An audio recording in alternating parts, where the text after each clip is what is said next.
All right, you guys, welcome back to today's episode. Got another good one lined up for y'all. A lot of stuff going on right now. We have the NBA playoffs, we have the NFL draft coming up, we have transfer portal news for y'all. But let me start my show with this. So, game ones of the NBA playoffs are tricky because you don't want to underreact, but at the same time, everyone is prone to overreact. Now, I originally had the Rockets winning their series against the Golden State Warriors in 6 or 7 games. I still feel confident about that. However, I'm wavering a little bit in my trust of the Rockets after that first game one performance. There was a lot to get into about that game, but I just want to talk about this. It's easy to get enamored with the Rockets. When you see them coming off the bus, I mean, they look the part. They're young, they're flashy, they're athletic, they look the part. But when it comes to playoff basketball is half court basketball. The transition buckets that the young stars like Jalen Green and Min Thompson are customary to getting in the regular season they're not going to get as many transition looks in the playoffs. So whereas their athleticism has propelled them into the spotlight in their young NBA seasons, their athleticism can only get them so far. You need to be able to play half court basketball. You need to be able to knock down some shots in the half court because playoff basketball is a totally different game. The refs officiate the game differently. Young stars are going to be looking for the whistle, and in the playoffs, they're not going to get it. So we saw a few times down the stretch there where Jalen Green, kind of in a panicky mode, he very athletically drove down in the paint and tried to go up and score, and it just didn't work out. So for Jalen, I think Jalen just needs to kind of incorporate some signature moves in his game. If you close your eyes and you picture Michael Jordan, Kevin Durant, LeBron, all these great scorers, you can picture some of their signature moves and you can see it in your sleep. I think that's what Jalen needs to do is kind of incorporate some moves where you know you're going to get 2 points because sometimes in the playoffs, all the analytical stuff goes out the window. A team just needs 2 points in certain scenarios, and Jalen Green, he needs to have that ability to just go in his bag and get a quick jumper or attack the rim. And Jalen is certainly capable of that. But so far this series, in the last few games, Jalen has not averaged a whole lot of points, and he hasn't really looked the part. But so it's going to be interesting to see how Jalen does going forward now. So part of this episode, I took a lot of notes for y'all, so I'm going to be reading off my phone a little bit. But I have a lot to talk about today, guys. It's going to be a packed show, so I'm really I'm really excited. The Rockets shot 6 of 29 from deep, from 3-point range, and I don't anticipate that to continue. However, it's something to keep an eye on going into game 2. Right. So, like I said, game ones are very tricky because you don't want to underreact, yet we are prone to overreact. So, right now, if you're a Rockets fan, it's easy to overreact and say, oh my goodness, we did not look very good in game one. This series could potentially be over already. And while that may be true, I think the Rockets still could win a few games this season. I mean, they won the rebounding war by a large margin in game one, and that's a good sign if you're a Rockets fan. And that's why they were able to come back from being down by 23 points. The Rockets were down by 23 points late in the third quarter, and they were able to cut that lead to 4 in the fourth quarter. They can never get over the hump, but that's a good sign if you're a Rockets fans. And they did that. They came back while shooting 6 of 29 from deep. So they didn't. It's not like they made a crazy amount of threes to cut into that Warriors lead. they did it by their defense. So if you're a Rockets fan, that's a good sign going forward is they were able to cut into that lead and come back without making a whole lot of threes. So Steph and Jimmy Butler combined for 56 points in game one, which is certainly something the Warriors will sign up for the rest of the series, every game the rest of the series. And that's a problem for the Rockets because that's great production out of your two best players. I mean, if you watch that game, it was one of Steph Curry's better playoff performances in his career, and that's saying quite a bit. I mean, Steph Curry has had a great career, and what we saw in Game One of the Toyota Center, I mean, he was hitting some shots that defied all logic. I mean, just rainbow shots. I mean, Jalen Green was all up in his grill, and Curry just simply just shot it over him and made it in countless times. And it was really an incredible performance by Steph Curry. He just continues to amaze us. And then here you have Jimmy Butler, who's really good at finding those mismatches and attacking the mismatches, and getting to his spot in the half court and finding his shots. Jimmy Butler is from Tomball, Texas, not far away, and a suburb of the greater Houston area. So it's good to see Jimmy Butler coming back and doing well. I've always been a big Jimmy Butler fan since his days in Chicago and at Marquette. So to see Jimmy Butler play well was a good. I enjoyed seeing that as a fan of the game. So Steven Adams was the only player on Houston with a positive plus minus. Now sometimes that stat can be a little misleading, but for Adams, it definitely wasn't. I mean, he definitely passed the eye test, and he played some important minutes for Houston there down the stretch. Adams is kind of in this weird space where I believe he just turned 31, but he's in his 13th NBA season. So the Rockets could look to play Adams 30 minutes. I mean, when he was on the floor, Houston looked a lot bigger than Golden State.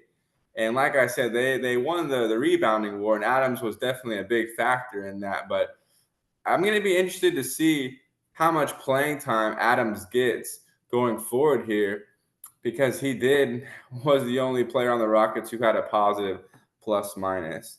Jabari Smith. Jabari Smith a few years ago was the third draft pick, was a sensational player at Auburn. Came into the league his rookie year, 13-7 kind of guy. Second year, 13-8 kind of guy. And in his third year, he's still in that kind of bracket. So Jabari Smith could kind of develop into a kind of Michael Porter Jr. type of player. That's probably a bad comp, but I would like to see Jabari get a little bit more involved. I believe he's shooting 35% from three this season, which is an improvement.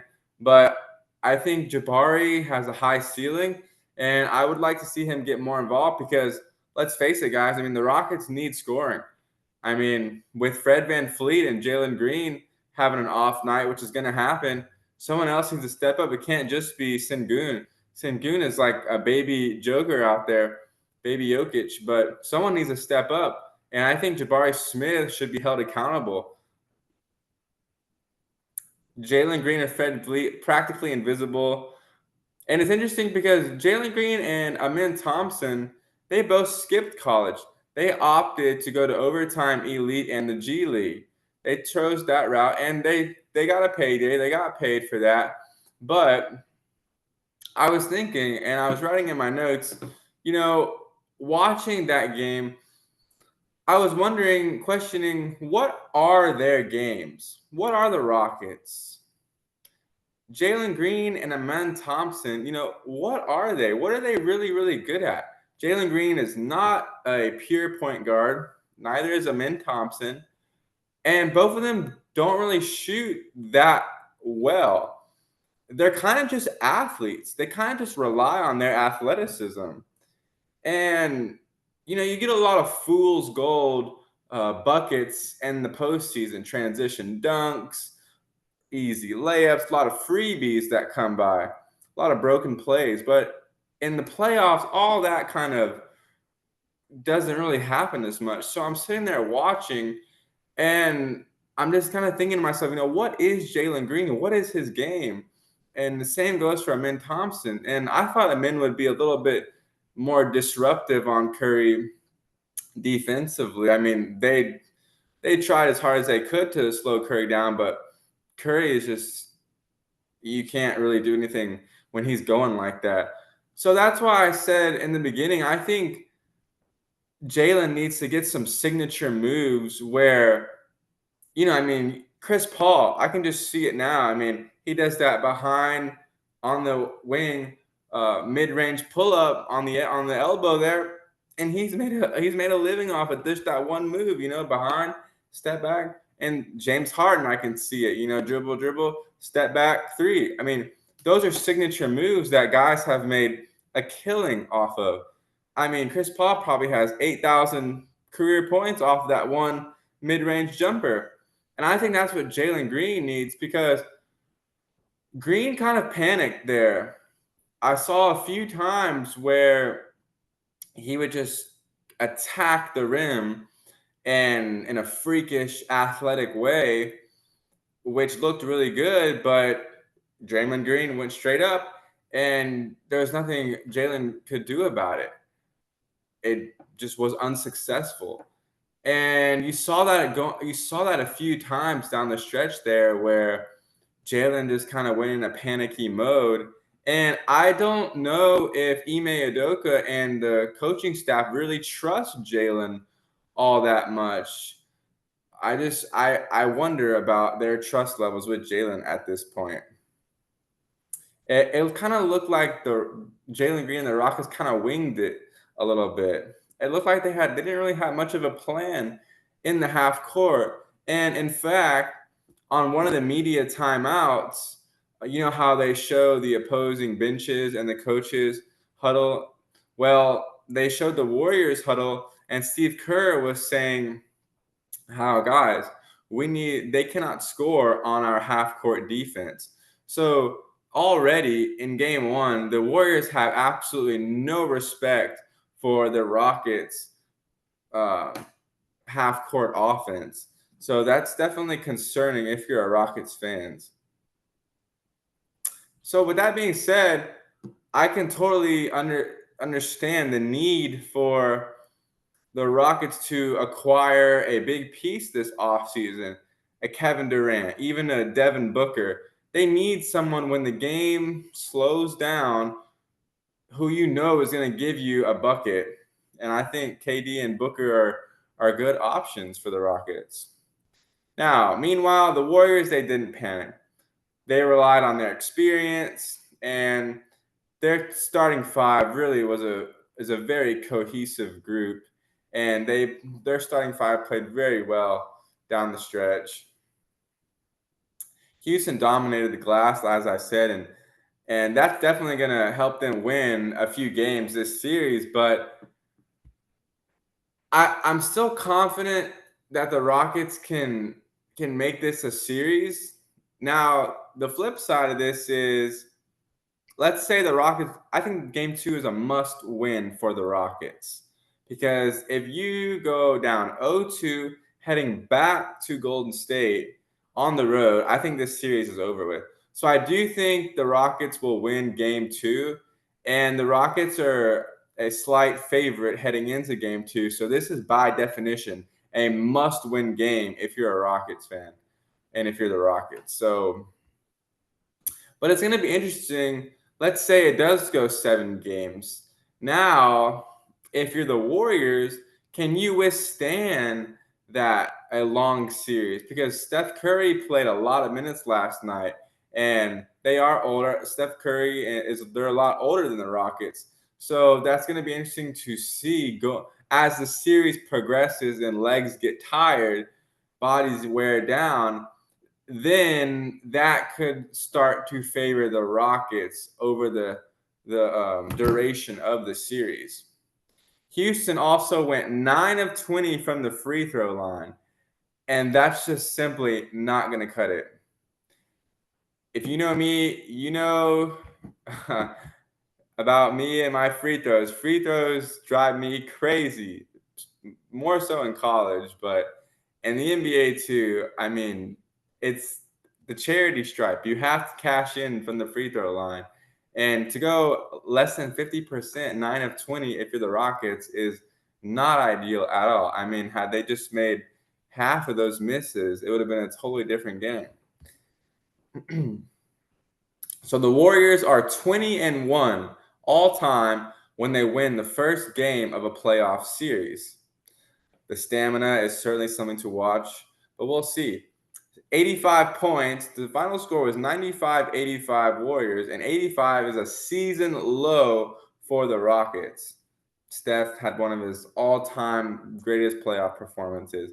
I mean, I was just sitting there watching after work and just enamored by Steph. I mean, the guy is arguably the best point guard of all time. I mean, him or Magic Johnson. And it's just, Steph is a beautiful player. Warriors very cohesive down the stretch.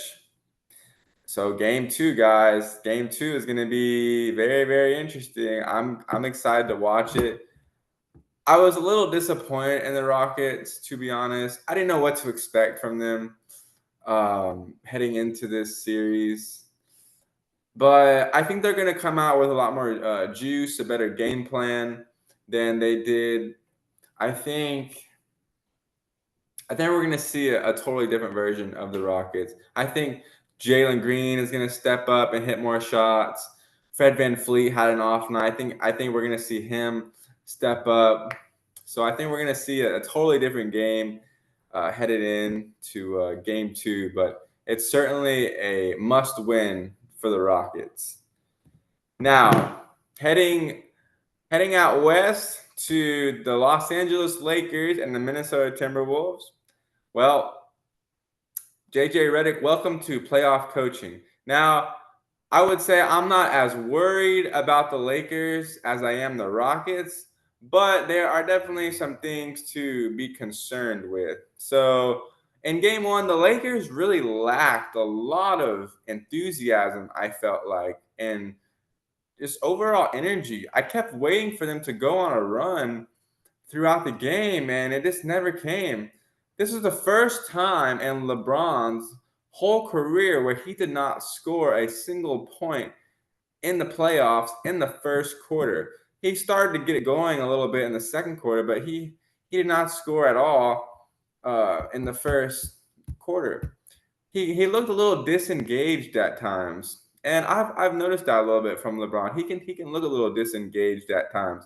I mean, the man is in his 22nd career, so that's understandable. But still, and I think the Timberwolves are a little bit like the Ravens of the NFL. You know, that they're able to get real physical and gritty and able to bring that physicality on the road. And the Timberwolves, with their physicality and grittiness, they blew out the Warriors. I mean, they won by 20 points, guys. And Anthony Edwards is becoming a very refined player. I mean, his tempo and decision making is an impressive player for his age. I mean, he's 23 years old. And at 23, the things that you're capable of doing as a basketball player, I mean, it's just very impressive to see Anthony Edwards gaining so much maturity at his age. Whereas you see like a Ja Morant certainly does not have that same maturity that Anthony Edwards possesses, and it just makes all the difference in the world. Whereas a few years ago, we were talking about Ja Morant being one of the next stars in this league, yet now it's all Anthony Edwards, and that's due to Edwards' maturity. So what happens in the regular season translates to the playoffs. The Lakers were bad on the road all season, and that tends to carry over into the postseason. So this can be a little concerning if you are a Lakers fan. So they lost game 1, so that means they've already lost their home court advantage. Meanwhile, the Timberwolves, like the Ravens, can win on the road because physicality travels. And since they did lose their home court advantage, now if the Lakers game 2 is a must win for Los Angeles. I mean, they do not want to go down 0-2 heading back to Minnesota because, like I said, they were not a good road team this postseason. But I think the Lakers will win tonight. I'll be shocked if they don't. I mean, I was shocked the way they looked in game 1, but I think in game 2, LeBron will be more assertive and the Lakers will get it done. So in game 1, though, LA tried to make Ant be a playmaker. They didn't want Edwards to beat them single-handedly. They wanted Edwards to facilitate and get his teammates involved, which he did. And I believe he finished with 9 assists in game 1. And Minnesota is now 21-3 this season when Anthony Edwards has 8 or more assists. So in the 3 games they lost, they scored a bunch of points in that game. They just couldn't get any stops. So if the Lakers continue to defend Edwards in this manner, that could be a problem because they need to force him into tough shots, which he can make, but that's a more favorable outcome than letting him find teammates for wide open threes. I mean, I believe Naz Reid was 6 of 9 from downtown. So it's the same approach. So the same approach that Minnesota applied to guarding Luka, we saw Luka, he had 35 points, but only 1 assist. And I think that's how the Lakers should be guarding Anthony Edwards, the same way that the Timberwolves guarded Luka. So game 2, it's starting to heat up, guys. And we all remember last year when Anthony Edwards took out Kevin Durant. I believe he swept the Suns and Kevin Durant. And in doing so, he spoke a lot of trash to KD on the court. I mean, we all saw Anthony Edwards' antics. That's just a part of his personality and his game. I mean, he's a young player and he's hot right now. He's coming up in the league and he's gonna let these guys know who he's been looking up to forever that, hey man, I'm the new kid on the block. I'm here to stay. And Anthony Edwards is the kind of player where, he took care of Kevin Durant easily last year, almost beat the Nuggets last year in the playoffs. I can just see Anthony Edwards licking his chops when he sees that purple and gold, when he gets to that stadium in Los Angeles and sees all the stars on the sidelines. That kind of environment is where Anthony Edwards thrives. And I could see him knocking off the Lakers just like he did Kevin Durant last year in the playoffs.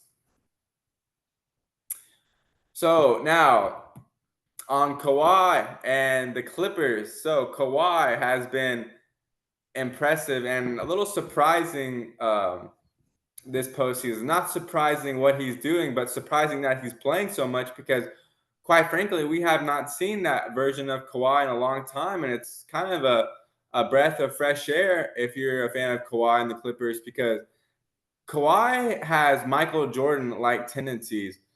Kawhi had 39 points on 15 of 19 shooting in Game 2 in Denver, and he's very comparable to Michael. Whereas LeBron, in my opinion, everyone always debates over LeBron and Michael, who's the GOAT. But in my opinion, I think LeBron is more comparable to Magic Johnson because LeBron is kind of a facilitator in a way. He likes to get his teammates better, and Michael did that as well. But I think LeBron is more comparable to Magic with his passing abilities than he is to Michael. But Kawhi, on the other hand, Kawhi is a unique superstar. I mean, he's often unavailable and very quiet and non-vocal. But I think Kawhi is kind of like the perfect blend. Like if you put Michael Jordan and Kobe Bryant together, I think you would get something that looks like Kawhi, right? And Kawhi doesn't need pick and rolls to score. He tells defenders, hey man, come out here, guard me one-on-one, and just picks them apart. I mean, Michael Porter Jr., Aaron Gordon, Jamal Murray, he was just picking them apart last night, and he willed his team to victory. So that's kind of a pick'em series, in my opinion, flip of a coin. I wouldn't be surprised either way. Um, I think the Clippers may have the edge this year, but that's going to be an interesting series to watch down the stretch. Okay, so more news out of the Mavs general manager, Nico Harrison. I mean, this guy just needs to stop talking. We touched briefly on my last episode about Nico Harrison's first press conference following the Anthony Davis-Luka trade, and now he comes out with another press conference, and this quote was taken from it. He says, "I knew Luka was important, but I didn't know to what level." I mean, is he just tone deaf? Is he completely clueless to reality, guys? I almost fainted when I heard him say that. I mean, all his credibility now completely goes out the window. He said, "I knew Luka was important, but I didn't know to what level he was important." Do you not see all the fans wearing 77 Luka Doncic jerseys? It's unbelievable. And when he made that trade, Mark Cuban did not have an idea. Jason Kidd did not have an idea. So it leads one to think, well, who knew about this? If you're not going to tell the top guys in your organization, a brilliant mind and Mark Cuban and a great head coach and Jason Kidd, who is in his corner telling him this is a good idea? Ah, man, that is crazy. But moving on to better things. Yeah. Well, his argument was, well, I thought that a roster with Kyrie, Lively, PJ Washington, and Anthony Davis, I forget their shooting guard.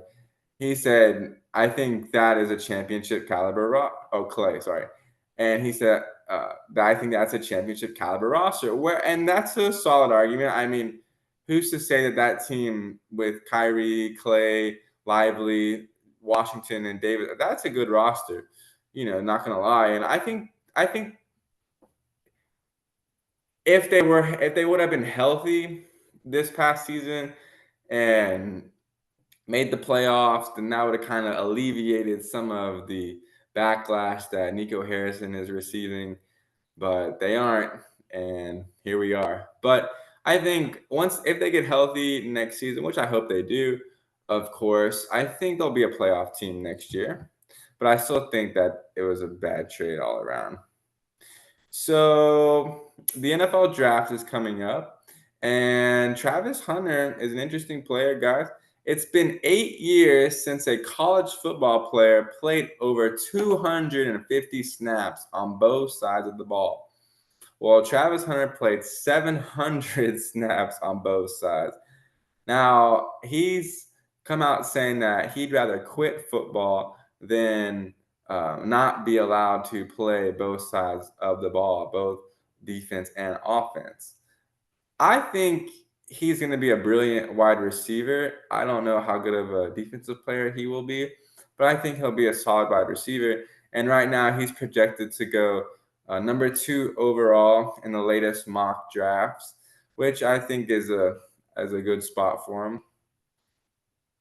And so, yeah, the NFL draft is coming up with Cam Ward going number 1 overall. And then the draft kind of begins at number 3 with the Giants because we know where the first and second picks are going. So the draft kind of begins with the Giants at 3, but it's kind of considered a weak draft this year. So, but still something to watch, guys. And some more college hoop notes. Well, Kentucky just received word yesterday that Denzel Aberdeen, point guard for Florida, who is fresh off of a national championship victory, has just entered the transfer portal and has committed to the University of Kentucky. So this is another transfer portal addition for Mark Pope this offseason. I think it's a great get for the Wildcats. He's a senior. He has experience. He's fresh off of a national championship victory. He's one of Florida's best one-on-one basket getters.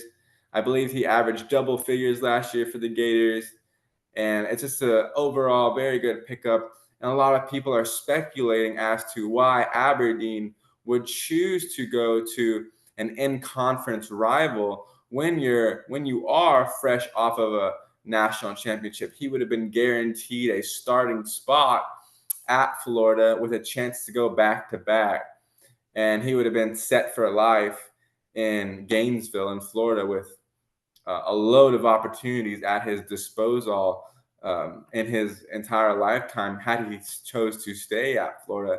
But I was told that obviously the Kentucky NIL money is very lucrative, probably north of $12 million, which is among the top two.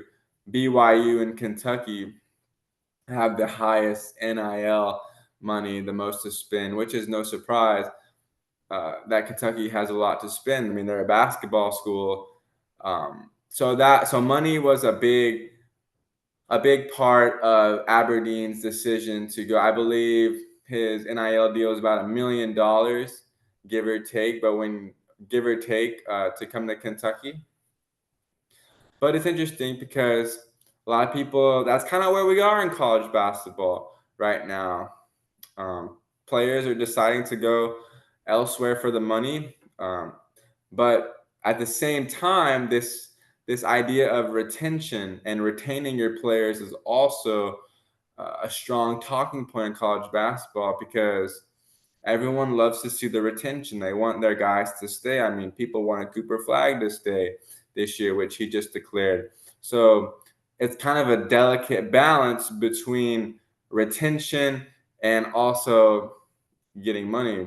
I mean, you can't fault these guys for wanting to chase the money.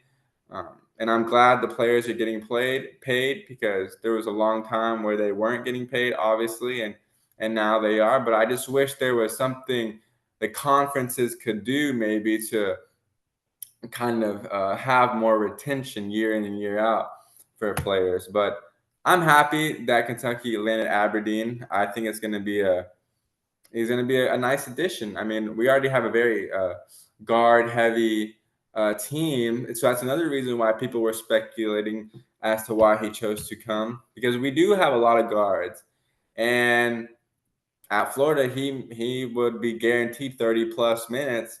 Here at Kentucky he may only get 20 25 minutes. So a lot of people are speculating as to why he made that decision, but congratulations to Aberdeen, and I can't wait to see him in the blue and white.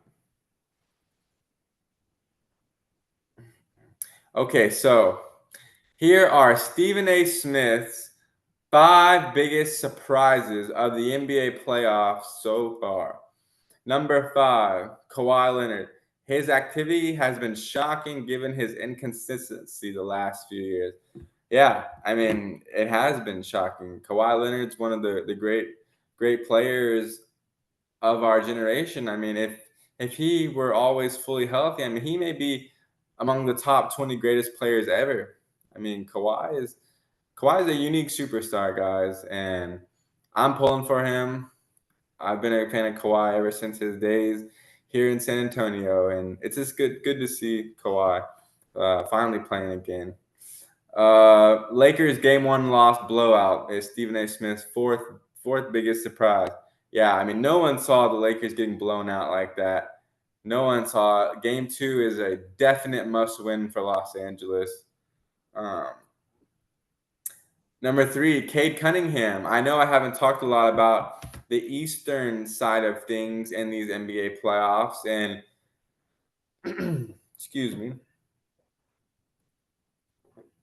And I'm just much more fascinated with the West. I'll start talking about the East more once we get deeper into the playoffs. But Cade Cunningham for the Detroit Pistons just went into Madison Garden game 2 and knocked off the Knicks. Great performance by Cunningham. And Cade Cunningham was in the same draft class as Jalen Green. And they've always kind of had a rival, even going back to in their younger years. And I was always wondering and looking forward to seeing who was going to emerge as kind of the better player in that little rivalry with Green and Cunningham. And I was always kind of on Jalen's side due to his athleticism and size. But now I think we're kind of seeing the emergence of Cunningham.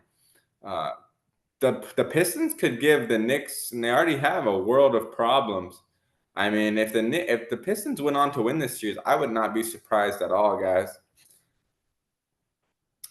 So Stephen A. Smith's next biggest surprise was beat the Knicks. Yep. Karl Anthony Towns had no points in the second half in Game 2 for the Knicks, and Karl Anthony Towns he self-proclaimed himself as the greatest shooting big man in the NBA.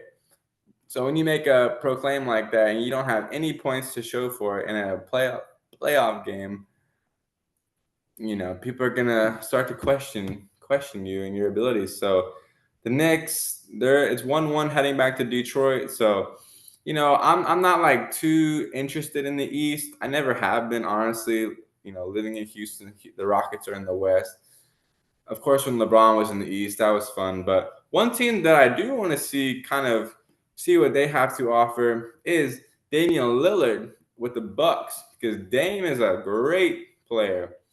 I mean, going back to his time at Portland, I mean, Dame is just a flamethrower, and that guy can shoot it from deep and get going in a hurry. And he's coming back for the Bucks tonight, so I'm going to be looking forward to seeing how Dame does against the Pacers, and I'll be pulling for Dame. So Stephen A. Smith's main number one surprise so far in these NBA playoffs is none other than Russell Westbrook for the Denver Nuggets. Westbrook has come up big in these playoff games, the 2 games against the Clippers. He's hit some big shots. And I don't know if that is surprising, because Westbrook we haven't seen that in a while from Westbrook. I kind of get this when I watch Westbrook, I kind of hold my breath, because he only has one speed, guys, and it's all or nothing. I mean, Westbrook can frustrate the living hell out of me sometimes with his decision making and his play style, because he's just all tenacity.